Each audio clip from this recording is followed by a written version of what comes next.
La Mustang vintage de Theodore Theo Maxwell toussa et cala en plein milieu de la route, ses jointures blanchissant sur le volant. Le bruit de la circulation qui approchait ne fit qu'ajouter à sa frustration. Restaurer cette voiture, symbole de son ascension de la pauvreté au succès, exigerait des heures de travail minutieux. Et maintenant, elle le trahissait au moment où il en avait le plus besoin. Pas maintenant, marmonna-t-il, frappant la planche de bord avec la paume de la main. Une autre notification de l'hôpital concernant l'aggravation de l'état de sa mère retentit sur son téléphone. En soins intensifs, Eleanor Maxwell, la femme qui avait tout sacrifié pour l'élever seule après le départ de son père, se battait pour sa vie. Theo sortit son téléphone, son pouce planant au-dessus du contact de Sarafina. Bien que leur mariage se soit tendu au cours des derniers mois, elle comprendrait sûrement la gravité de la situation.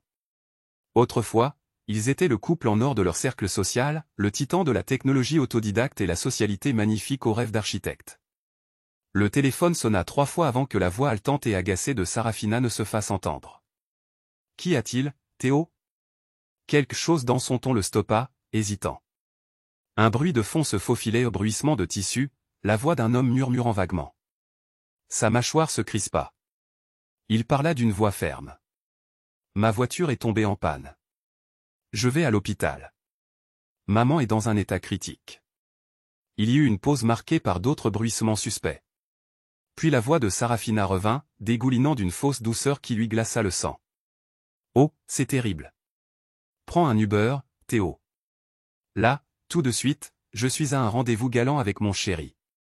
Netflix et tout le tralala. Tu vois le genre. » Ces mots le frappèrent comme des coups physiques, chacun étant conçu pour blesser. Mais ces prochains mots allumèrent quelque chose de sombre en lui. « Pas spécialement inquiète pour ta mère. Ciao, ciao. » La ligne se coupa brusquement, mettant fin à la conversation. Théo fixa son téléphone, une rage froide se cristallisant dans sa poitrine. La femme à qui il avait tout donné, la maison de maître, les voitures, la vie dont elle avait toujours rêvé, venait de congédier cruellement sa mère mourante tout en affichant son infidélité. Quelque chose de fondamental se transforma à l'intérieur de Theodore Maxwell. Le mari dévoué, qui avait travaillé sans relâche pour bâtir une vie parfaite, mourut à cet instant, remplacé par quelque chose de plus dur, de plus froid et de bien plus dangereux. Il ouvrit son application de VTC, son esprit cartographiant déjà les premiers mouvements de ce qui allait devenir un jeu complexe de rétribution. En quelques minutes, l'Uber arriva. Alors qu'il s'installait sur la banquette arrière, Théo afficha sa liste de contacts. James, dit-il au téléphone, commence à surveiller Sarafina. Couverture totale, sans limite de budget. Et aussi, James, ajouta-t-il, sa voix toujours aussi ferme, je veux tout savoir sur son amant. La réponse de James fut prompte et professionnelle. Bien sûr, monsieur Maxwell. Je mets en place une équipe d'ici 1 heure. Théo mit fin à l'appel, regardant la ville défiler à travers la vitre. Ses pensées se tournèrent vers Eleanor, la femme résiliente qui lui avait appris à ne jamais reculer devant un combat. Elle l'avait mis en garde contre Sarafina dès le début, voyant au-delà de la façade polie l'arriviste calculatrice qui se cachait en dessous. Eleanor lui avait dit un jour, ton père était pareil. Tout charme en apparence, pourriture en dessous. Il aurait dû l'écouter. Devant, l'hôpital se dressait, ses murs stériles renfermant la seule personne qui ne l'avait jamais abandonné. Alors qu'il marchait dans les couloirs en direction des soins intensifs, le téléphone de Théo vibra avec les premières mises à jour de son équipe de sécurité, une adresse, un nom au Damien et des photos de surveillance préliminaires. L'homme qui avait contribué à détruire son mariage pendant que sa mère était mourante était l'amant de Sarafina. Théo enregistra chaque détail pour une utilisation future. Bien que tout dopé pour leur trahison, sa mère avait besoin de lui maintenant. Hormis le bip régulier des moniteurs médicaux, la chambre d'Eleanor était calme. Elle avait l'air fragile dans son lit d'hôpital, la maladie ayant terni son dynamisme habituel. Théo prit sa main, sentant sa fragilité dans sa prise. « Maman, murmura-t-il, s'installant sur la chaise à côté de son lit, je suis en retard, mais je te promets ceci, je vais arranger les choses. Ils regretteront un jour de nous avoir contrariés. » Les doigts d'Eleanor tremblèrent dans sa poigne, comme pour accuser réception de sa promesse. Théo se pencha en arrière, serrant toujours son téléphone alors que de nouvelles mises à jour de l'équipe de sécurité affluaient. Pour l'instant, il serait le fils dévoué. Mais bientôt, Sarafina et son amant apprendraient ce qui arrivait à ceux qui trahissaient Theodore Maxwell. Debout devant sa dernière acquisition, un tableau moderniste valant plus que le salaire annuel de la plupart des gens, Damien y regardait l'élite de la Silicon Valley se mêler à sa galerie. C'était l'endroit idéal pour lui de se déplacer sans effort dans leur monde, notant leurs défauts avec discrétion et précision. Sa conquête la plus enrichissante jusqu'à présent avait été avec la femme de Theodore Maxwell. Il se souvenait de sa première rencontre avec Théo, à l'époque où il avait été embauché pour concevoir des supports marketing et des icônes d'application pour Maxwell Tech. Théo avait été poli mais distant, entièrement absorbé par son travail et apparemment inconscient du regard insistant de Damien sur Sarafina, ou de la façon dont elle avait commencé à répondre à son attention calculée. Le travail abordait l'isolement fondamental de la vie moderne. Pour son client le plus récent, Damien masquait habilement des idées plus profondes derrière un charme étudié. Voyez comment le désir est créé par les coups de pinceau. Le riche collectionneur acquiesça, totalement absorbé par sa prestation. Lire dans les gens, identifier leurs faiblesses et les exploiter à son profit, c'était ce dans quoi Damien excellait. Sarafina avait été presque trop facile, son insatisfaction conjugale était évidente à son œil exercé. Son téléphone sonna dans sa poche. Encore un message de Sarafina. Au cours de l'année écoulée, il l'avait guidée avec maestria, encourageant sa dépendance à son égard tout en effaçant systématiquement son attachement à son mariage. Chaque plainte concernant les longues heures de Théo, chaque suggestion qu'elle n'était qu'une femme trophée, chaque souvenir de ses rêves abandonnés, tout était soigneusement nourri jusqu'à ce que cela prenne racine dans son psychisme. Toutes mes excuses. Souriant au collectionneur, il dit, une affaire importante requiert mon attention. Damien inscrivit une note pour Sarafina dans son bureau. Théo répondit au téléphone. Sa voiture était en panne. Je l'ai confronté à propos de nous. Les doigts de Damien se crispèrent sur le téléphone. Cela ne faisait pas partie du plan. Il avait l'intention de garder leur liaison secrète jusqu'à ce qu'il soit certain de son avantage. Pourquoi auriez-vous une telle conduite, répondit-il en tapant. J'ai besoin d'un transport à l'hôpital. Ma mère est mourante. Je ne sais pas, j'étais ivre et en colère. Je voulais juste le blesser. Damien en considéra les implications, confortablement installé dans son fauteuil en cuir. Il avait sous-estimé la capacité de Sarafina à l'imprudence. Elle reflétait sa propre imprudence de trop près. Néanmoins, sa stratégie devrait s'adapter à ce calendrier accéléré. Viens au chalet, répondit-il. Il faut qu'on parle. De nombreuses rencontres illicites avaient eu lieu dans leur luxueux chalet, enregistrées au nom d'une société écran. Damien l'avait choisi délibérément pour s'assurer qu'on ne puisse pas remonter jusqu'à lui. Il pensa à la perfection avec laquelle Sarafina s'était glissée dans ses mains alors qu'il s'y rendait maintenant. Elle l'attendait, faisant les 100 pas dans la pièce principale, chaussée d'escarpins achetés avec l'argent de Théo. Son visage ne trahissait aucun regret pour ce qu'elle avait fait, seulement le frisson de voir leur secret enfin mis au grand jour. « Qu'est-ce que tu as fait, exactement » insista Damien, son charme si bien rodé vacillant un instant. Theodore Maxwell n'est pas quelqu'un avec qui on joue. Sarafina fit un geste de la main avec désinvolture. Théo est inoffensif. Bien sûr, il sera peut-être en colère, mais il s'en remettra. Il le fait toujours. Les hommes comme votre mari, ajouta Damien en se servant un verre, ne comprennent pas. Leurs actions ne correspondent pas à votre perception qu'ils sont inoffensifs. Auriez-vous peur d'être vaincu, rétorqua Sarafina, les lèvres retroussées en un sourire méprisant. La main de Damien se referma sur son verre. Je connais ses capacités. Vu vos années de mariage avec lui, il y a autre chose que vous devriez savoir aussi, continua Damien.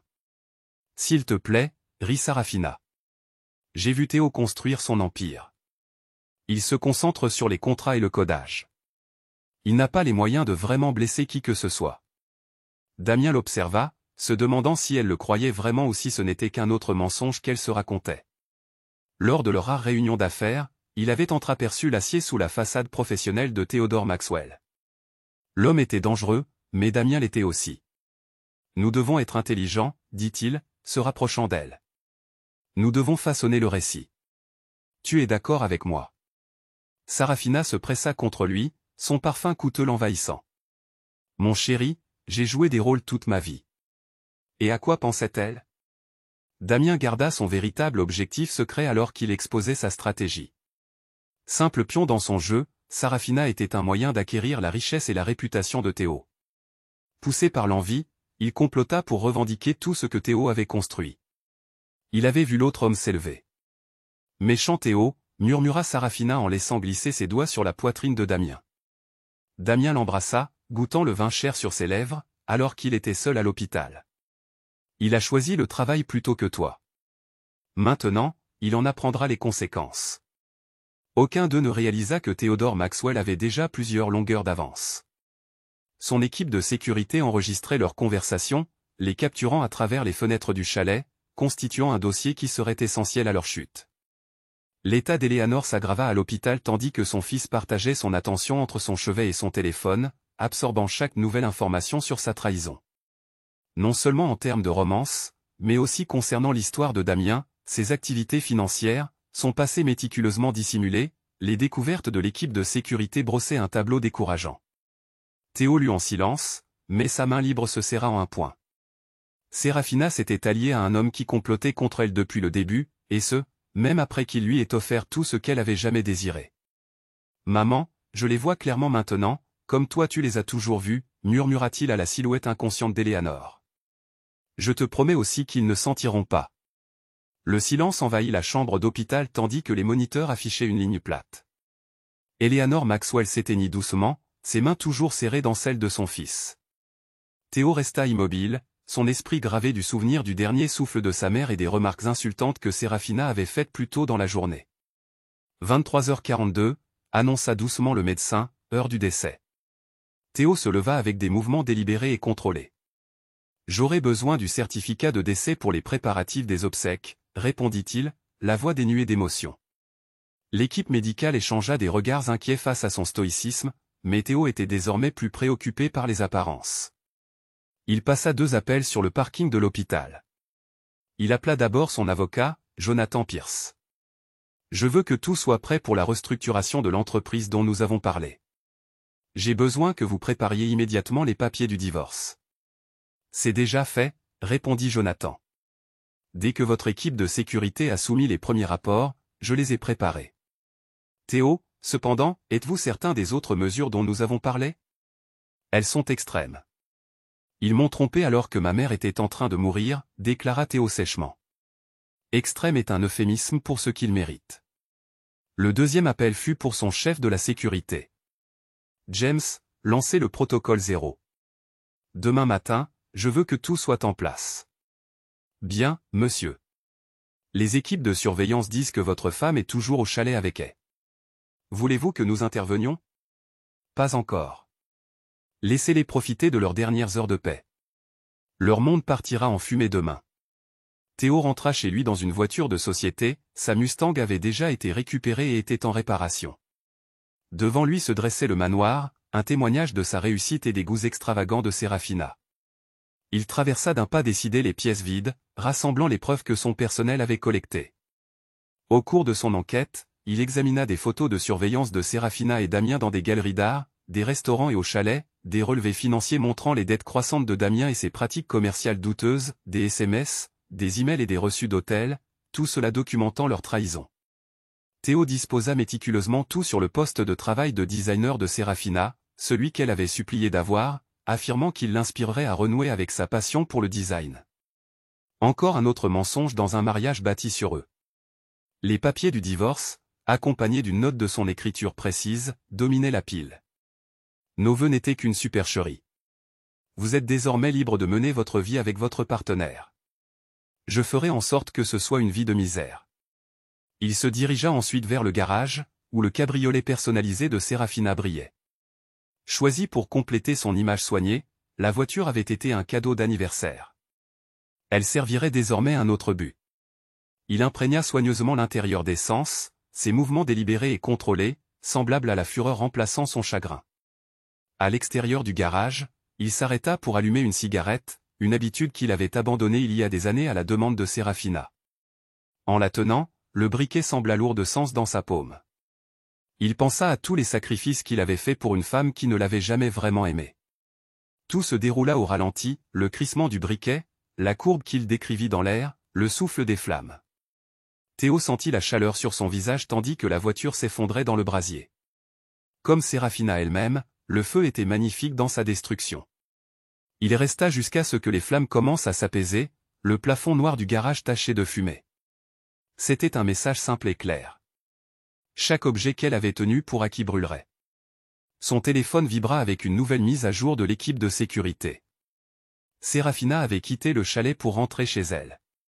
Timing parfait. Théo jeta un dernier regard à l'épave fumante avant de partir. Il avait organisé des funérailles, ensuite, la véritable dévastation commencerait. Il n'était plus l'époux aimant ni le fils en deuil. Il était quelque chose de nouveau, forgé dans la trahison et trempé par la perte. Qu'ils croient avoir gagné. Qu'ils pensent que leurs mensonges et leurs manipulations équivalent à la réussite. Du meilleur d'entre tous sa mère, Theodore Maxwell avait appris que la patience et la précision étaient les parfaites compagnes de la vengeance.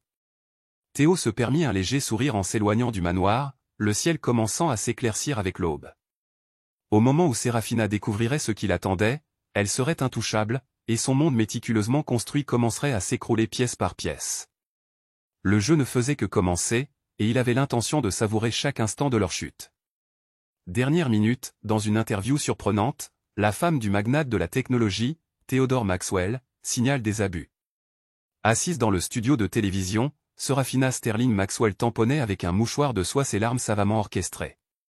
L'intervieweuse, Jessica Chin, se pencha en avant, affichant une sollicitude étudiée. Madame Maxwell, ce sont des accusations graves que vous portez contre votre mari. Pourriez-vous nous en dire plus sur ce que vous avez vécu? La voix de Serafina trembla à la perfection. Théodore, il a toujours eu besoin de contrôler. Les cadeaux, les voitures, la villa, c'étaient des chaînes. Elle marqua une pause pour amplifier l'effet dramatique. Lorsque j'ai enfin trouvé le courage de le quitter, il s'est vengé. Il a bloqué mes comptes, incendié ma voiture. J'ai osé être heureuse, alors maintenant, il essaie de me détruire. Derrière les caméras, Damien est approuvé d'un regard. Ils avaient longuement répété cette scène, façonnant chaque mensonge pour dépeindre Théodore comme un monstre et camper Serafina en victime compatissante. Serafina tissa une tapisserie de demi-vérités et de mensonges éhontés. « Je m'inquiète pour ma sécurité, dit-elle. Théo a toujours été instable. La direction de sa société après la mort de sa mère l'a fait basculer. Il n'est plus équilibré. » Théo regardait l'interview d'un œil froid depuis son bureau au siège de Maxwell Tech. Son chef de la sécurité, James, lui envoya un message sur son téléphone. « Monsieur, nous avons compté 57 mensonges flagrants dans ces déclarations jusqu'à présent. Devons-nous publier les preuves du contraire? » Pas encore, répondit Théo en tapant. Laissons-les creuser leur propre tombe. Il changea d'écran pour vérifier la galerie de Damien. Son personnel avait déjà semé les premières graines du doute quant à l'éthique professionnelle de Hay. Des informations provenant de sources anonymes concernant des documents de provenance falsifiés, des murmures parmi les collectionneurs sur des prix gonflés et des authentifications contrefaites commencèrent à circuler. L'avocat de Théo, Jonathan Pierce, répondit à son appel. Ils ont commis leur première erreur, déclara Jonathan sans embâche. Et a utilisé des fonds de l'entreprise pour organiser l'interview à la télévision. Il est accusé de détournement de fonds. C'est bien. Gèlerai ses comptes. Tous. Ceux de Théo aussi, ajouta Jonathan. Le juge a fait droit à votre demande d'ordonnance restrictive contre les deux. Ils ne peuvent pas s'approcher à moins de 150 mètres de votre domicile ou du siège de la société. Théo raccrocha après avoir visionné les images de surveillance de l'exposition de Damien. Un riche collectionneur venait de renoncer à une transaction d'1 million de dollars, s'éloignant précipitamment. L'une des premières dominos était en train de tomber. La carte de crédit de Serafina fut rejetée dans sa boutique préférée, faisant rougeoyer son visage. Il doit y avoir une erreur, insista TL, repoussant la carte vers la vendeuse. Réessayez. Je suis désolé, Madame Maxwell, mais toutes vos cartes sont bloquées. Folle de rage, Serafina composa le numéro de Damien. Il m'a coupé complètement. Ce salaud m'a déconnecté. Calme-toi, dit Damien, bien que sa propre voix trahissait un soupçon de panique. Il venait de perdre son 3e client important de la journée. Va à la galerie. On va trouver une solution. Quand Serafina arriva, Damien était furieux. Qui répand des rumeurs sur de faux certificats d'authenticité, siffla-t-il. 3 collectionneurs ont demandé des remboursements. Ma réputation, et la tienne? La mienne, s'interrompit Serafina. Mon visage est partout dans les journaux. Je ne peux même pas m'acheter un café sans être reconnu. En ce moment, je suis fauché. Tu n'es pas fauché, rétorqua Damien. Tu es toujours Madame Théodore Maxwell. Sers-toi de ça. Comment faire, lança-t-elle. Tout est bloqué, mes propres comptes, les comptes joints, même ma fiducie. L'assistante de Damien interrompit leur dispute. Monsieur, la banque vient d'appeler. La collection Peterson a annulé son exposition et fait l'audit de nos comptes. Le visage de Damien pâlit. Pendant des années, il avait opéré à la limite de l'authentification d'art, s'appuyant sur son charme et ses relations pour dissimuler les anomalies. Maintenant, il murmura, c'est lui. Il est en train de saboter ma société. Comment peut-il savoir tout ça? Parce que c'est Théodore putain de Maxwell, cracha Serafina. Elle s'arrêta au milieu de sa phrase, réalisant qu'elle avait peut-être sous-estimé son mari. L'homme calme et concentré sur son travail qu'elle avait dédaigné s'avérait bien plus dangereux qu'elle ne l'avait imaginé. De retour dans son bureau, Théo examinait avec satisfaction les rapports quotidiens. L'interview de Serafina s'était retournée contre elle de manière spectaculaire. Il avait entre autres ses dossiers médicaux prouvant que ses allégations d'abus étaient fausses, couplées à des images de surveillance la montrant en train de faire de multiples virées de shopping agréables avec son argent. Son personnel avait démasqué toutes les fausses ventes de Damien, ses techniques de fraude fiscale et ses habitudes de courtiser des couples riches mariés. Chaque preuve serait présentée délibérément, afin de saper leur réputation pièce par pièce. Monsieur? James apparut dans l'embrasure de la porte. Notre signalement anonyme sur le réseau de contrefaçon de est récemment parvenu à la commission d'authentification des œuvres d'art. Ils enquêtent officiellement. Théo acquiesça. Vérifiez qu'ils découvrent tout. James, notre contact média est prêt. Je veux que ça fasse là une quand ça éclatera. Se tournant à nouveau vers ses écrans, il regarda Sarah et Damien se disputer devant les caméras de surveillance de la galerie. Ils commençaient à se retourner les uns contre les autres, exactement comme ils l'avaient prévu. Leur belle façade se fissurait, exposant les parasites qu'elle dissimulait. Qu'ils se dispersent. Qu'ils sentent le sol se dérober sous leurs pieds. Théodore Maxwell comptait savourer chaque instant de leur chute, ce n'était que le premier acte de leur ruine. Alors que 3 autres galeries rompaient les ponts avec l'éminent marchand d'art Damien Haas, les accusations à son encontre ne cessaient de s'accumuler. Des sources proches de l'enquête révèlent des preuves de fraude massive. Damien a fracassé un certificat de mérite encadré en lançant son téléphone à travers son bureau de galerie. Tandis qu'il se versait son 3e verre du matin, ses mains tremblaient, renversant un scotch coûteux sur un mobilier d'antiquité encore plus onéreux. C'est une catastrophe, dit-il. Une putain de catastrophe totale. Sarah passait non loin, ses chaussures de luxe claquant contre le sol en marbre qu'elle ne pouvait plus se permettre. Il faut qu'on se batte, insista TL. Théo est vulnérable aussi. Ses affaires. Damien s'emporta. Sa société est intouchable. On en a déjà parlé. Ses plaintes anonymes à ses actionnaires? Il en a fait un piège. Maintenant, la SCC nous enquête pour manipulation de marché. Il faudra trouver autre chose. Théo manque de finesse, dit Sarah. Sarah, réveille-toi. Votre mari n'est pas celui qu'on croyait. Ce n'est pas un geek du numérique qu'on peut manipuler. Depuis le début, il a 10 coups d'avance sur nous. L'appel de l'avocat de Damien interrompit leur débat. Damien le mit sur haut-parleur, son visage s'assombrissant à chaque mot. L'avocat dit que le comité d'authentification avait des preuves irréfutables de fraude sur au moins 12 œuvres majeures. Le fisc s'en mêle et cherche à geler les actifs de la galerie en attendant l'enquête. Ils ont découvert des anomalies datant d'il y a 5 ans. Tu pourrais arrêter ça. Y mettre un terme. Damien fixa Sarah. Je me retire en tant que conseiller. Ces accusations ne sont que le début. Quelqu'un a envoyé aux autorités des informations exhaustives sur toute votre opération. Relevé bancaire, faux certificat, témoignage. Sarah regarda Damien avec une horreur grandissante tandis que l'appel se terminait. Quelle opération? Qu'est-ce que tu as fait? Il siffla, tu fais tellement l'innocente. Tu as sauté dans mon lit en sachant exactement ce que j'étais. Comme toi, une arnaqueuse prise au piège. Elle rétorqua, j'étais une croqueuse de diamants. Tu m'as fait confiance. Tu as dit qu'on ferait tomber Théo ensemble. Je voulais son argent et sa réputation. Pour faire simple, tu étais mon ticket d'entrée. On est tous les deux ruinés maintenant à cause de ton stupide entretien télévisé. Sa gifle résonna dans toute la galerie.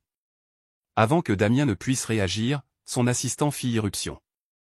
Monsieur, des agents fédéraux avec des mandats de perquisition sont dans le hall. La panique le saisit. Désespéré d'effacer des fichiers, Damien se précipita vers son ordinateur, Sarah attrapa son sac à main et s'enfuit. La toile de Théodore, cependant, s'était déjà resserrée. Elle réalisa que sa voiture ne démarrait pas sur le parking. Ses téléphones étaient hors service. Ses cartes de crédit furent refusées au motel le plus proche. Pendant ce temps, Théo était dans son bureau, surveillant le chaos sur plusieurs écrans. L'un montrait le raid du gouvernement sur la galerie de Damien. Un autre affichait les tentatives de plus en plus frénétiques de Sarah pour renouer avec son ancien réseau social. Tous possédaient des preuves irréfutables de ses mensonges et manipulations. Monsieur, dit James, a tenté d'accéder à ses comptes offshore. Et les a trouvés vides, comme prévu. Et concernant le plan d'évacuation que nous avons élaboré? Il a mordu à l'hameçon. Selon notre source, il cherche quelqu'un pour s'occuper définitivement du problème Maxwell. Les lèvres de Théo commencèrent à se courber légèrement. Parfait. Les équipes sont en place. Absolument, monsieur. Un des nôtres est à la réunion que a organisée avec le prestataire. La surveillance complète est opérationnelle, enregistrant tout. Bien. Laissons-le creuser sa propre tombe. Je veux suffisamment de preuves pour l'enterrer vivant. Quelques heures plus tard, Damien rencontra un homme qu'il prenait pour un tueur à gages professionnel dans un pub sombre loin de ses repères habituels. L'homme écouta calmement pendant que Damien fulminait contre les offres de plus en plus coûteuses de Théodore Maxwell pour des solutions permanentes. Damien ignorait, cependant, que chaque mot qu'il prononçait était enregistré et chaque mouvement capturé par des caméras cachées. En réalité, l'homme de main embauché par Théo était un ancien agent fédéral construisant un dossier solide pour complot d'assassinat. Lorsque Damien retourna dans son monde en ruine, il trouva sa galerie fermée sous surveillance gouvernementale. Son appartement avait également été saccagé. Ils avaient découvert son coffre-fort secret et son contenu accablant. Même ses parents, déçus par ses crimes, avaient appris la nouvelle et coupé les ponts. Sarah ne s'en sortait pas beaucoup mieux. Elle s'était vue refuser l'entrée de 3 hôtels et fut forcée de se cacher dans un motel miteux pendant que ses profils de réseaux sociaux commençaient à être inondés de critiques de ses anciens amis. Tous ceux qui l'avaient autrefois adulé lors d'événements postaient soudainement des commentaires sur son adultère, sa tromperie et sa trahison d'un veuf éploré. Quand elle essaya de rappeler Damien, son téléphone était éteint. Désespérée, elle tenta de joindre l'avocat de Théo, lui offrant de partager sa version des faits. La réponse fut prompte et impitoyable. Monsieur Maxwell n'a aucun intérêt à communiquer avec vous. Toute interaction doit passer par son équipe juridique. Théo observait tout cela se dérouler avec une froide satisfaction. Chaque mouvement frénétique qu'il faisait ne faisait que resserrer le nœud coulant qu'il avait placé autour de leur cou. Leur erreur ultime serait d'essayer d'engager quelqu'un pour lui faire du mal.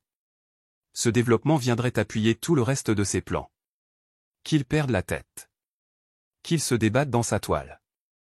Bientôt, ils apprendraient le véritable prix à payer pour avoir osé se dresser contre Théodore Maxwell.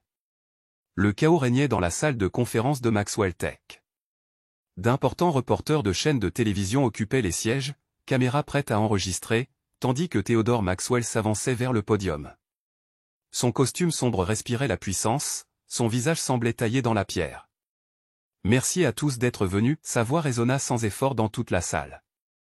Ces dernières semaines ont vu de nombreuses allégations et accusations portées contre mon entreprise, contre moi-même et contre ma vie personnelle. Aujourd'hui, je vais y répondre personnellement. Sarah regardait le flux en direct dans la pénombre de sa chambre de motel, de plus en plus terrifiée. Damien se tenait à côté d'elle, son apparence autrefois parfaite maintenant négligée. « Éteins ça » lança-t-il. « Non » répondit Sarah fermement, gardant les yeux rivés sur l'écran. « Nous devons savoir ce qu'il fait. » Sur scène, Théo activa un grand écran derrière lui. « Tout d'abord, voici les images de surveillance montrant comment mon épouse, Serafina Sterling Maxwell, exerçait un prétendu contrôle financier et se livrait à des violences conjugales. » Des extraits montraient Sarah faisant joyeusement du shopping, achetant des bijoux, des voitures, des meubles, des œuvres d'art. Des relevés bancaires affichaient d'importantes sommes transférées sur ses comptes personnels.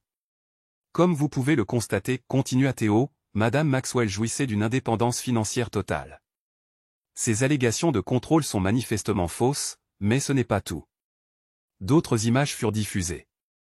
Visite à la galerie de Damien après les heures d'ouverture, moments intimes capturés par les caméras de sécurité, relevés téléphoniques, SMS, reçus d'hôtel, un compte rendu complet de leur liaison. Le jour où ma mère se mourait, la voix de Théo prit un ton tranchant qui fit bouger certains reporters inconfortablement sur leur siège. Ma femme était sortie avec son amant. Lorsque j'ai demandé de l'aide pour ma mère, elle a avoué son infidélité et s'est moquée de l'état de ma mère. La salle bourdonnait de questions. Théo leva la main pour demander le silence. Mais cette histoire va au-delà d'un simple adultère. Pendant des années, le partenaire de ma femme, Monsieur Damien, a dirigé une vaste opération de fraude artistique. Faux certificats, contrefaçons, transferts bancaires illégaux, tout est documenté ici. Déjà, ajouta Théo, des centaines de pièces soupçonnées d'être des faux ont été saisies par les enquêteurs fédéraux. Damien se jeta sur la télécommande dans la chambre de motel, estimant que la valeur de sa fraude dépassait les 50 millions de dollars. « Arrête ça » implora Sarah, lui arrachant la télécommande. « Nous devons écouter. »« Écoutez quoi » grogna-t-il. « Comment ton précieux mari est en train de nous détruire ?» Sa voix se fit plus douce alors qu'il écoutait Théo poursuivre. Mais le plus important, c'est cette dernière révélation. Une nouvelle vidéo montrait Damien dans un pub en train de discuter de plans pour faire tuer Théo. Peu importe comment vous vous y prenez, accident de voiture, agression qui tourne mal. Assurez-vous juste que Maxwell ne survive pas. Horrifiée, Sarah se tourna vers Damien. « Tu voulais qu'il meure ?» « Il ne m'a pas laissé le choix, » murmura Damien, d'une voix creuse. « Il a tout avalé. » Mesdames et messieurs, la voix de Théo coupa court à leur dispute. Compte tenu de ces circonstances, je prends plusieurs mesures. Premièrement, je crée la fondation Eleanor Maxwell pour venir en aide aux victimes de fraude et de violences conjugales. Mon entreprise fournira un capital initial de 100 millions de dollars. La presse éclata en applaudissements. Théo attendit que le bruit se calme avant de poursuivre. Deuxièmement, je coopère pleinement avec les enquêteurs fédéraux qui examinent les activités illicites de Monsieur Hay. Troisièmement, j'ai fourni des preuves suffisantes pour étayer les poursuites contre Monsieur et Madame Maxwell pour tentative de meurtre, fraude et conspiration. Il se tourna immédiatement vers les caméras. Ceux qui ont trahi ma confiance ont suivi cette voie. Maintenant, assumez les conséquences. Bien que Théo ait déjà quitté la tribune, la conférence de presse explosa de questions. Sarah et Damien se regardèrent, terrifiés, dans la chambre de motel. « Il sait tout » murmura Sarah. Il a dit dès le début que ce n'était pas fini. Damien attrapa son manteau. « Je garde des relations. » Ils sursautèrent tous les deux à de forts coups frappés à la porte. « Agents fédéraux. Nous avons un mandat. » Sarah aperçut James, le chef de la sécurité de Théo, qui les observait depuis une voiture banalisée alors qu'ils étaient emmenés menottés. Il parla doucement dans son téléphone. « Cible acquise, monsieur. Complétez l'opération. » Théo répondit à l'appel dans son bureau, puis se tourna vers son mur d'écran. Leur monde se désintégrait en temps réel tandis qu'il regardait l'arrestation de Sarah et de Damien sous différents angles. Tout s'était déroulé exactement comme il l'avait prévu. Il prit une photo de sa mère dans le tiroir de son bureau. « C'est fini » dit-il doucement. « Ils ne feront plus jamais de mal à personne. » Des semaines de frénésie médiatique passeront, révélant tous les aspects des crimes de Sarah et Damien, ruinant leur réputation. Leur avenir était brisé. Théo avait habilement utilisé leurs propres actions pour les conduire à leur perte. Il l'avait considéré comme faible, préoccupé par les affaires et inconscient de leur trahison. Maintenant, il réalisait que Theodore Maxwell ne perdait jamais son sang-froid. Il restait calme et n'oubliait jamais une dette. La table 6 avait besoin de son addition. Pendant que Serafina essuyait le comptoir collant, Bark, le gérant du restaurant, aboyait.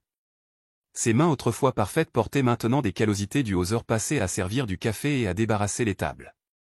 Un employé au comptoir la regarda en plissant les yeux. « Dites, vous n'êtes pas cette femme Maxwell ?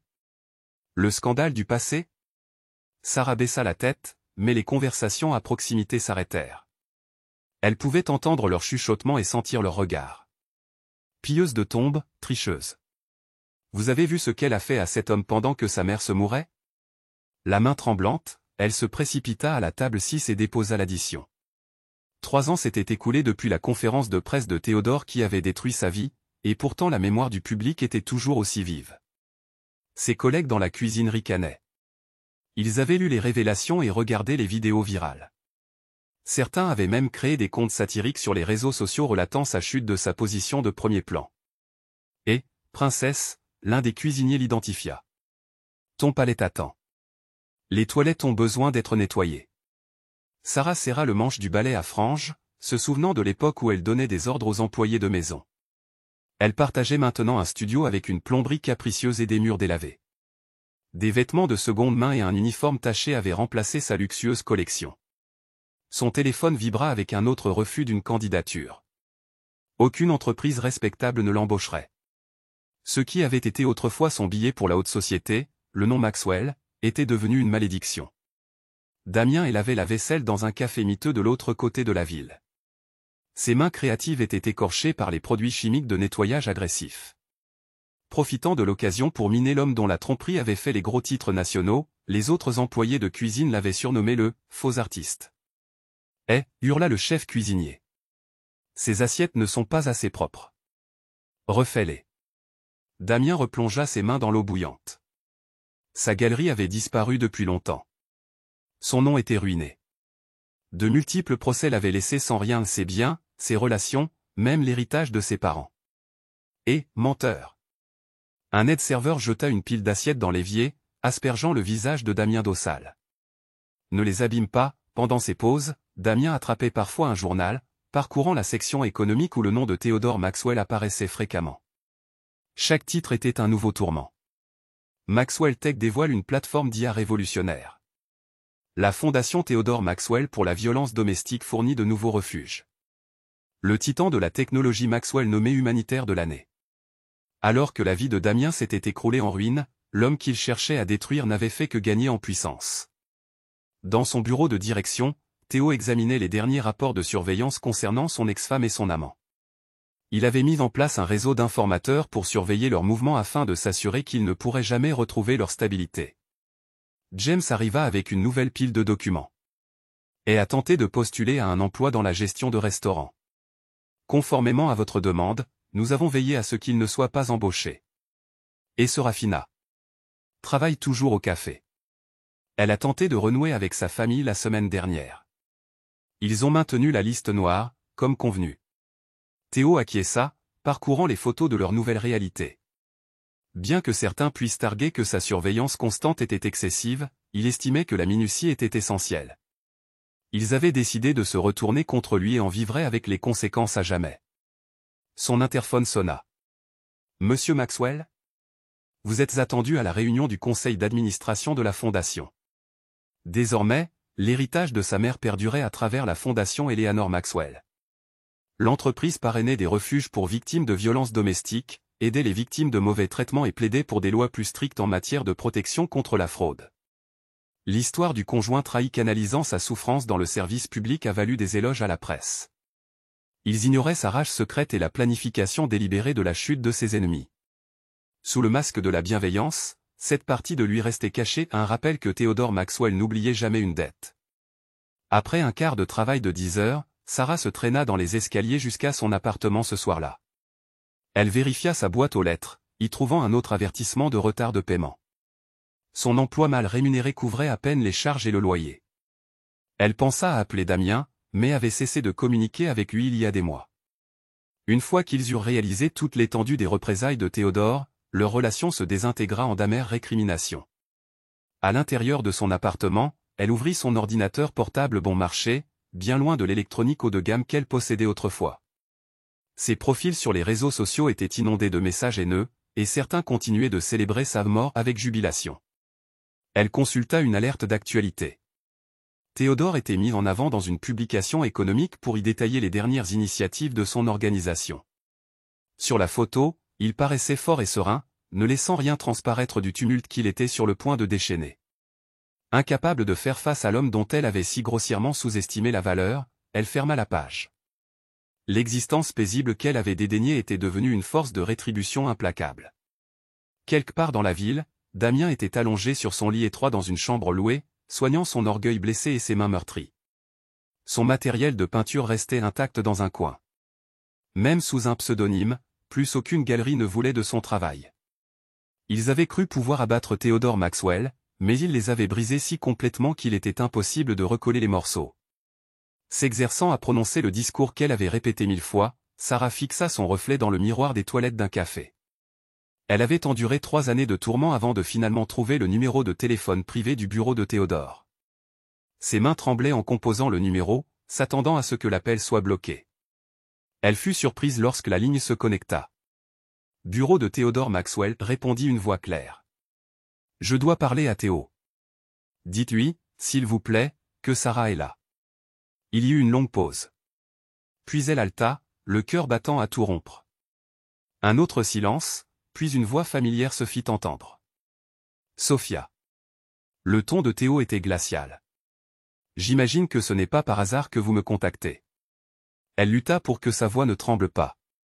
Je sais que ce que j'ai fait était vraiment terrible. Damien m'a manipulé et m'a piégé dans ses mensonges. Maintenant, je n'ai plus rien. S'il te plaît, si jamais tu m'as aimé. Il la coupa. Vous confondez l'amour avec une faiblesse passée. L'homme que vous avez aimé est mort le jour où vous vous êtes moqué de sa mère mourante. Je suis désolé. J'étais ivre, irréfléchi, cruel, mais cette punition, n'ai-je pas assez souffert? Ma famille ne me parle plus. Je ne trouve pas de travail honnête. Je survis, c'est tout. Survivre? Son rire était froid. Vous devriez me remercier pour ça. Damien vous voulez morte dès que les choses ont mal tourné. J'ai des enregistrements. Voulez-vous que je vous les fasse écouter? Sarah sentit le sang se retirer de son visage. Votre bien-aimé parlait de vous faire éliminer et dès que vous deviendriez un fardeau. Au lieu de cela, j'ai décidé de vous laisser vivre avec les conséquences de vos choix. Considérez cela comme mon dernier cadeau à la femme que j'ai autrefois appelée ma femme. Tremblant dans les toilettes crasseuses, Sarah réalisa que l'homme qu'elle avait épousé avait disparu. À sa place, se tenait quelqu'un de plus froid, de plus dur, quelqu'un qu'elle avait contribué à créer. Damien avait passé des années à ruminer sa chute. 3 ans de souffrance avaient transformé son charme en purène. Il avait passé des semaines à traquer les mouvements de Théodore et à mémoriser ses habitudes. Le cottage isolé au bord de la mer était parfait pour affronter son ennemi. Avec le dernier de ses économies, Damien serra le revolver qu'il avait acheté. Une balle pour achever l'homme qu'il avait ruiné. Alors qu'une voiture approchait, il se tapit dans les broussailles. Théodore sortit seul. C'était sa chance. Non, murmura une voix derrière lui. Damien se retourna brusquement et découvrit des gardes de sécurité armés qui l'encerclaient, leurs fusils pointés sur sa tête. Monsieur dit James en sortant de l'ombre. Croyez-vous vraiment que nous étions aveugles à votre manège? Que l'instant où vous avez acheté ce pistolet nous avait échappé? Théodore s'approcha, son expression empreinte d'un amusement froid. Damien, toujours de mauvaises décisions, je vois. Vous avez brisé ma vie, lança Damien avec mépris. Ma société, ma marque, tout. Théo le coupa sèchement. Vous vous êtes anéanti vous-même. Je me suis contenté de faire en sorte que vous en payiez le prix. Il fit un signe de tête à ses gardes armés. Emmenez-le au site préparé. Assurez-vous qu'il soit à l'aise. Il y restera un certain temps. Les mots de Théo suivirent Damien alors qu'il était emmené de force. Vous avez cherché ma ruine, Damien? Vous allez maintenant passer le reste de votre vie à financer cette ambition. Le site préparé s'avéra être une installation isolée gardée par une sécurité privée ou une prison de fait, où Damien vivrait sous surveillance constante, ses mouvements restreints, ses communications surveillées. Légal? Peut-être pas. Mais l'influence de Theodore Maxwell garantissait que personne n'oserait s'enquérir de la disparition de Damien. L'homme avait brûlé trop de ponts et s'était fait trop d'ennemis. Le monde supposerait que Damien avait fui pour échapper à ses dettes. Théo regarda les flux de surveillance dans son bureau, affichant devis qu'il avait modifiés à jamais, l'une confinée où son sujet ne pourrait plus jamais mettre personne en danger, l'autre luttant pour survivre en public. Bien que certains puissent considérer cette punition prolongée comme cruelle, Theodore Maxwell la considérait comme rien de moins que la justice rembourser ses dettes intégralement, avec intérêt.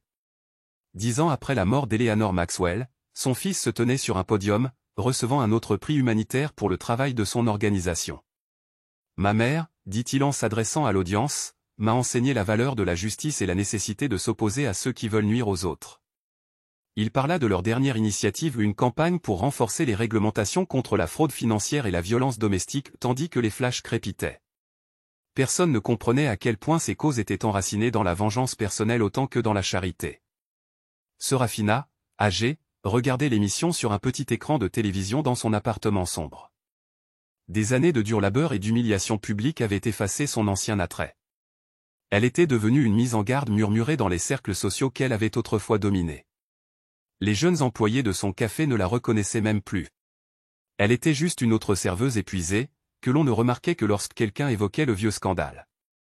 Damien y contemplait les murs de sa prison confortable, enfermé dans son enceinte sécurisée. Il avait des livres, des outils, même un petit jardin et du matériel d'art, tout, sauf la liberté. Ses gardes étaient professionnels mais détachés, leur simple présence un rappel constant que son monde se limitait désormais à quelques hectares. Bien qu'il fantasme parfois sur l'évasion, ses rêves incluaient toujours le sourire froid de Theodore Maxwell, un avertissement de punition plus sévère s'il essayait. Theodore avait changé au cours de la dernière décennie. Le monde des affaires le considérait comme impitoyable mais brillant, un homme qui n'oubliait jamais un ami ni ne pardonnait un ennemi. Dans de rares interviews, il se dépeignait comme dévoué à son entreprise et à ses efforts humanitaires, trop occupé à servir les autres pour chercher l'amour. Il ne connaissait pas la satisfaction qu'il retirait de la consultation des mises à jour sur la vie restreinte de Damien ou des rapports sur les difficultés et les mises à jour de sécurité de son ex-femme. Le public voyait le donateur. Peu connaissait l'homme qui se cachait derrière. Théo se rendait en privé sur la tombe de sa mère, partageant des histoires sur le travail de la fondation et les vies qu'elle avait touchées. Il avait tenu sa promesse, son nom était désormais synonyme de justice. Ceux qui les avaient trahis vivaient avec les conséquences de leurs actes. Connu dans la presse économique comme le « titan de la Silicon Valley », son personnel le décrivait comme dur mais juste. Ses ennemis? Ceux qui croisaient Theodore Maxwell avaient tendance à disparaître complètement de la vie publique, il n'osait donc pas le nommer. Des cendres de la trahison, il avait bâti un empire, une institution philanthropique et une réputation de force inflexible. Son passé était devenu une armure, le protégeant de tout préjudice supplémentaire et rappelant aux autres le prix de la loyauté. Theodore Maxwell avait transformé la vengeance personnelle en progrès social et le tourment privé en pouvoir public. Apprenant à vivre avec la froideur dans son cœur, il l'avait transformé en un outil de création et de destruction. Le monde voyait ses réalisations, sa générosité, son autorité. Il ne remarquait pas la surveillance attentive de deux vies brisées, le rappel constant que certaines dettes ne peuvent jamais être remboursées, certaines trahisons jamais pardonnées. Son véritable héritage était plus que des projets publics ou des entreprises commerciales, c'étaient les avertissements vivants qu'il laissait derrière lui. Constamment, les exemples frappants de ce qui est arrivé à ceux qui ont trahi la confiance de Theodore Maxwell étaient Sarah et Damien. À sa mère, il avait tenu parole. Sa mémoire était respectée, justice était faite et vengeance était obtenue. Bien qu'il ne puisse jamais pleinement comprendre le prix payé pour y parvenir, le monde était incontestablement meilleur grâce à son travail. Bien que la lutte l'ait irrévocablement changé, Theodore Maxwell avait gagné son combat. Il était devenu exactement ce que ses rivaux avaient forgé, parfait, impitoyable et plus fort que leur pire cauchemar. Et quelque part, il aimait imaginer qu'Eleanor Maxwell était satisfaite du garçon qui avait si complètement vengé sa mémoire. Épilogue aux 2 décennies plus tard. La ligne d'horizon de la Silicon Valley était dominée par le siège de Maxwell Tech. Sa structure de verre et d'acier témoignait de l'influence durable de Theodore Maxwell. Dans son bureau penthouse, Théo examinait les rapports du matin tandis que Bloomberg TV jouait discrètement sur un mur d'écran. La voix de son assistant, Monsieur Maxwell, retentit dans l'interphone. Votre briefing de sécurité de 9 heures est prêt. Désormais chef de la sécurité mondiale pour Maxwell Enterprises, James Chin entra, portant un dossier noir familier. Après 2 décennies de service, sa posture militaire était restée inchangée, bien que ses cheveux aient grisonné. Monsieur, le résumé trimestriel de la surveillance est ici. James déposa le dossier sur le bureau de Théo. Les sujets restent contenus. Théo ouvrit le dossier et examina les photos et rapports les plus récents. 2 décennies s'étaient écoulées depuis le début de sa vengeance méticuleuse, mais sa surveillance n'avait jamais cessé. La première photo représentait une Serafina âgée. Ses mouvements autrefois élégants étaient maintenant courbés par des années de travail physique. Elle travaillait toujours au même café, mais après que trop de clients l'eurent identifiée à partir du scandale, elle avait été rétrogradée aux tâches de préparation du matin. Sa dernière demande d'emploi, demanda Théo, connaissant déjà la réponse. Refusé comme prévu.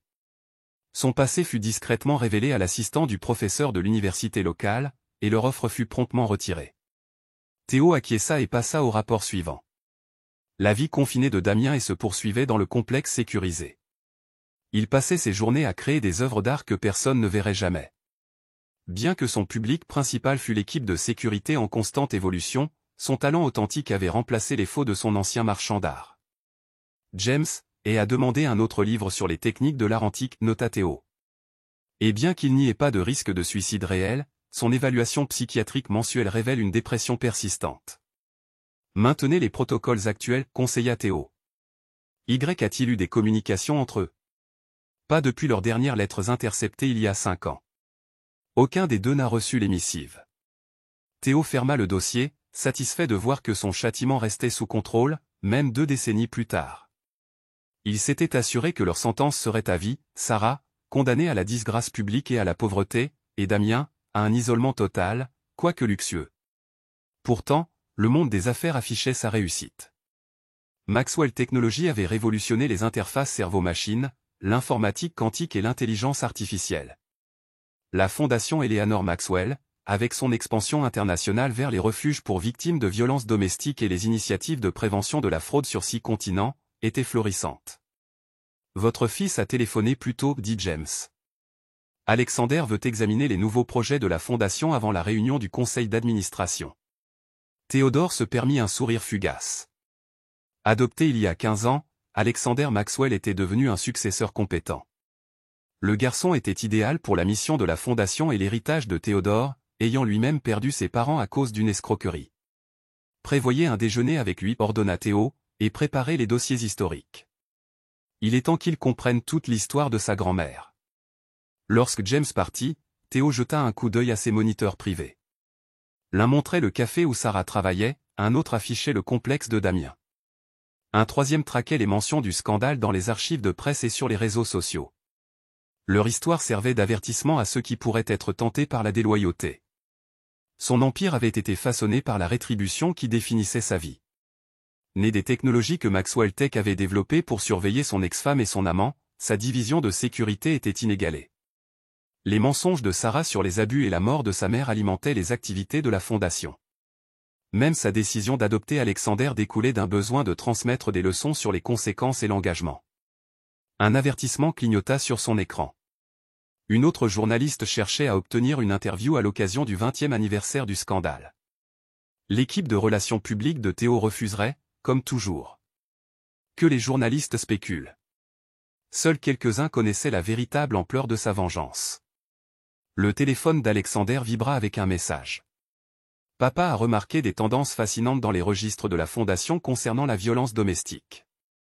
Propose également des idées sur la manière dont les efforts de prévention de la fraude peuvent se développer. Le déjeuner d'aujourd'hui est différent. Théo tapa son accord une fois de plus. Bien qu'Alexander n'ait jamais subi la souffrance personnelle qui motivait l'objectif de la Fondation, son fils avait hérité de son intellect analytique et de son sens de la justice. Ce sera différent aujourd'hui. Théo se rendit à Palo Alto plus tard dans l'après-midi, où un petit restaurant avait été privatisé pour son repas. Alexander attendait à l'intérieur, ses traits fins et sa posture assurée lui donnaient plus l'air du fils biologique de Théo qu'un fils adoptif. Alexander se leva pour accueillir son père. J'ai examiné les dossiers d'Eleanor, grand-mère. Ils s'assirent pendant que les serveurs apportaient leurs commandes habituelles. Théo regarda son fils et reconnut la même volonté qui avait propulsé sa propre ascension vers la domination. Dis-moi ce que tu as découvert, dit Théo. Alexander répondit en évoquant des schémas de trahison. Le travail de la Fondation, ce n'est pas fait au hasard. Tout est lié à ce qui est arrivé à Mère, l'accent mis sur les victimes de violences domestiques, la prévention de la fraude, tout est lié. Théo leva un sourcil.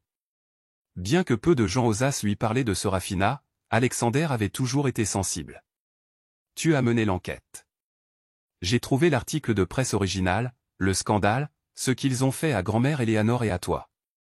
L'attitude d'Alexander se raidit. Et j'ai découvert autre chose, des tendances financières suggérant une surveillance continue de toi. Cela te pose-t-il problème? Alexander secoua la tête. Pas du tout. Pendant les dernières heures de grand-mère, Ils se sont retournés contre toi. On ne pourra jamais s'acquitter de cette dette. Théo commença à se sentir assez fier. Son fils l'a vu. Le but même de la fondation va au-delà de l'aide aux victimes. Elle veille à ce que personne n'oublie ce qui arrive à ceux qui violent la confiance. Procède comme suit. Je souhaite moderniser nos systèmes de suivi. Les actualiser. Anticiper les tendances à la trahison en utilisant l'intelligence artificielle avant qu'elle ne commence. Les yeux d'Alexander pétillaient d'intention. Arrêter ces événements avant qu'ils ne commencent peut aider plus de gens. Théo esquissa un sourire. Son fils avait compris l'idée sous-jacente à son empire autant que les technologies. La prochaine génération continuerait son œuvre, perpétuant la générosité publique ainsi que les châtiments privés. Ce soir-là, Théo se rendit sur la tombe de sa mère, comme il le faisait chaque semaine. Entourée d'un jardin commémoratif financé par la fondation portant son nom, elle était devenue un sanctuaire paisible. Il sait, mère. Théo parla doucement. Alexander perpétuera notre héritage. La fondation aidera toujours les autres tout en veillant à ce que ceux qui nous ont fait du mal n'échappent jamais à leur culpabilité. Sarah nettoyait les postes de travail du café de l'autre côté de la ville après un autre quart de travail matinal épuisant. Son reflet dans l'acier inoxydable montrait une femme brisée par des décennies de difficultés. Peu importe le nombre de fois où elle essayait de reconstruire sa vie, l'influence de Théodore avait bloqué chaque chemin. Une fois, dans l'intention de profiter du scandale, elle avait tenté de publier un livre sur ses expériences. L'éditeur a abandonné le projet dans des circonstances inexpliquées. Elle découvrit plus tard qu'une filiale de Maxwell Tech avait discrètement acquis l'ensemble de la maison d'édition. Sa famille restait à l'écart, leur silence acheté avec de généreux dons aux œuvres caritatives qu'ils avaient choisies, de la part de la fondation Eleanor Maxwell. D'anciens amis traversaient la rue pour l'éviter. Une fois qu'ils avaient recherché son nom sur Google, même les nouveaux amis disparaissaient. Damien peignait encore une autre scène dans son complexe, des scènes de liberté qu'il ne connaîtrait plus jamais. Sa planque lui offrait confort et luxe, mais la solitude avait progressivement érodé sa santé mentale. Sa seule interaction humaine provenait du personnel de sécurité rotatif qui parlait rarement. Il avait tenté une évasion il y a 15 ans. Avant même d'atteindre les murs extérieurs, l'effort avait échoué. Sa punition fut une année d'isolement total, un supplice si complet qu'il n'essaya plus jamais. Ils avaient tous deux vieilli jusqu'à devenir des exemples vivants. Leur vie brisée témoignait de la capacité illimitée de Théodore Maxwell à la vengeance. Ils incarnaient des formes opposées de punition, Sarah condamnée à l'humiliation publique et à la pauvreté, Damien à la solitude et à l'emprisonnement personnel. L'empire de Théodore s'est étendu aux marchés technologiques mondiaux et aux efforts caritatifs, bien au-delà de sa société initiale. Alors que la fondation Eleanor Maxwell a redéfini l'approche de la société en matière d'abus et de fraude, les innovations de Maxwell Tech ont défini l'avenir. Peu de gens ont établi un lien entre la mission de la fondation et la rancune personnelle de Théodore. Le public ne voyait que le magnate des affaires qui avait transformé un chagrin personnel en un avantage communautaire. Un philanthrope. Ils ignoraient la surveillance méticuleuse, les occasions manquées, les vies maintenues dans une ruine perpétuelle pour l'exemple. L'implication d'Alexander laissait présager la continuation de cet héritage pour une autre génération. Sous sa direction, les activités de la fondation se sont développées, tirant parti des technologies de pointe pour prévenir les trahisons tout en surveillant constamment toute personne susceptible d'avoir causé du tort à sa famille.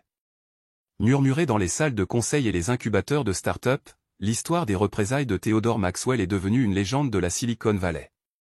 Touchez à Maxwell, avertissait-il, et vous ne perdez pas seulement. Vous cessez d'exister. Le temps n'avait ni adouci sa détermination, ni affaibli ses souvenirs. 20 ans plus tard, sa vengeance restait aussi fraîche qu'au premier jour. Une froide passion alimentée par son succès garantissait que ses ennemis ne pourraient jamais échapper à leur destin. Le monde admirait son sens des affaires, remarquait sa générosité et respectait son engagement à mettre fin à la fraude et à l'injustice. Pourtant, ils n'ont jamais connu toute la vérité, derrière chaque effort philanthropique se cachait un système de représailles méticuleusement entretenu, garantissant que ceux qui le contrariaient souffriraient sans fin. Théodore Maxwell a transformé un grief personnel en influence mondiale et une souffrance privée en puissance publique. Le travail de la fondation honorait l'héritage de sa mère tandis que ses adversaires enduraient une mort vivante orchestrée par son plan. Dans son bureau, au-dessus de la Silicon Valley, Théo examinait la dernière génération d'équipements de surveillance que son entreprise mettait au point. Alexander hériterait bientôt à la fois de la fondation et de l'entreprise, sauvegardant son double héritage de service public et de vengeance privée. Bien que ces répercussions persistent, la controverse qui a déclenché sa transformation s'était estompée de la mémoire du public. Sarah continuait de servir du café à ceux qui riaient de sa déchéance. Damian conservait ses peintures, peu susceptibles d'être exposées. Et Theodore Maxwell gardait un œil sur tout, s'assurant que le temps ne leur accorderait jamais la clémence qu'il avait refusée. Comme ses réalisations, ses représailles n'avaient pas de date d'expiration. Elles perdureraient aussi longtemps que la mémoire persisterait, témoignant du prix de la trahison et de la force de la loyauté d'un fils envers la mémoire de sa mère. Bien que certaines choses soient restées inchangées, le monde a basculé il y a 20 ans. Theodore Maxwell n'a jamais cessé de surveiller ceux qui avaient osé lui faire du tort, il n'a jamais oublié une dette et il n'a jamais pardonné une trahison. En fin de compte, c'était là son véritable héritage, pas seulement un empire technologique ou une fondation caritative, mais la preuve indéniable que ceux qui trahiraient la confiance de Theodore Maxwell en subiraient les conséquences toute leur vie.